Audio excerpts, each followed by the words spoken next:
Good evening and welcome to another episode of Unscripted and Unchained RPG Review. I am DM Bloodworth, and as you can see by the graphics, making my return back to RPG a Day 2020.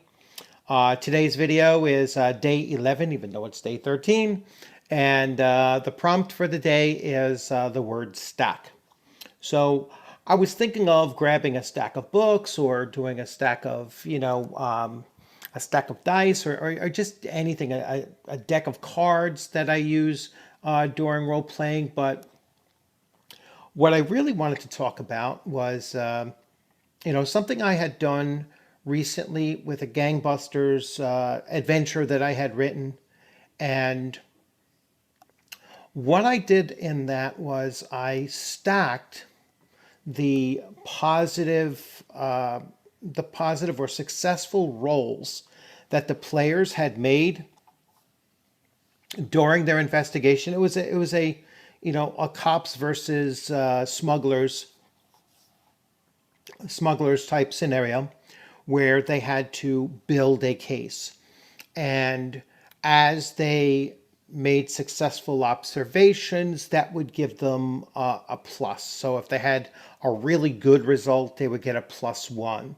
If they had an exceptional result, they would get a +2. So they've done some investigation. Then they gathered evidence. In that gathering, there was a skill check again, and if they gathered evidence with a positive, that positive was then added to their previous success as well. And as they went through each of the various stages of doing their investigation or making arrests and continuing to gather and build a case, this kept on adding to their stack of positive or negative successes or failures throughout the course of the adventure. And so when it came time for them to make a roll to see if they could get an arrest warrant, I would take all of their pluses and minuses, tally them up, and then that would be the modifier to the roll that they were seeking to make in order to secure a search warrant or in order to secure an arrest warrant.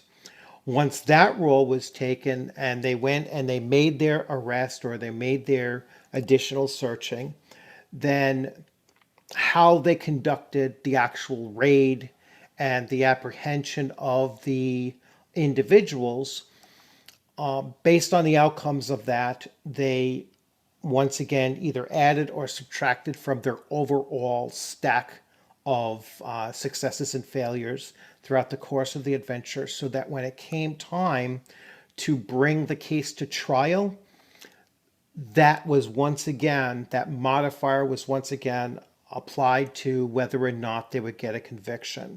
So, and the players were somewhat aware that when they received good evidence, they could see that it was easier to get a search warrant because they actually, during the course of the adventure, they had to get two separate search warrants.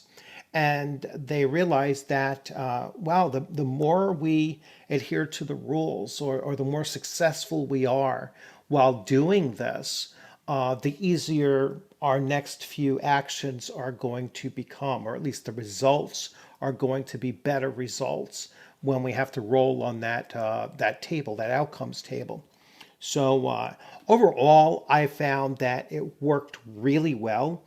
It encouraged the players to perform their tasks in a certain way, even though the dice were the ultimate decider to a certain extent. They did realize that if we follow these procedures and we build up our stack, even though they weren't using that term, that it would create a better outcome for them at the end. So it worked out really, really well. I encourage you to do this kind of a thing and to let the players know that their successes or their failures aren't an isolated thing, that they can help to develop momentum. Momentum is a good word because that's how it's used in Conan 2D20. As characters can, can create a momentum for themselves, and things become easier and easier, and the action becomes much more cinematic. So that's another good example of stacking in that particular game as well. So many games use pools where you can fill up a pool and then use that, use those points for greater successes, or to overcome, to generate mulligans if you weren't successful. So stacking is is a useful tool. It's a good tool for motivation. It's a good tool for adding some action to it, and it's a good tool to reward players for either good choices or successful roles. So once again, that's my take on the word stack. I hope you enjoyed this video. If you liked it, give it a thumbs up. If you haven't subscribed already, please consider subscribing, and leave a comment in there. Let me know how you use the word stack, or if you have a video for the same thing and I haven't mentioned it or seen it someplace already. Just leave a comment in there with your tag as to where your YouTube channel is, and I'll take a look at it. So once again, thanks for joining. Like I said, I'm going to try to catch up. I'll probably do another one following this in a few minutes. So thanks a lot. Take care. Stay safe. And I look forward to seeing you on a gaming screen sometime soon. Have a good afternoon or evening.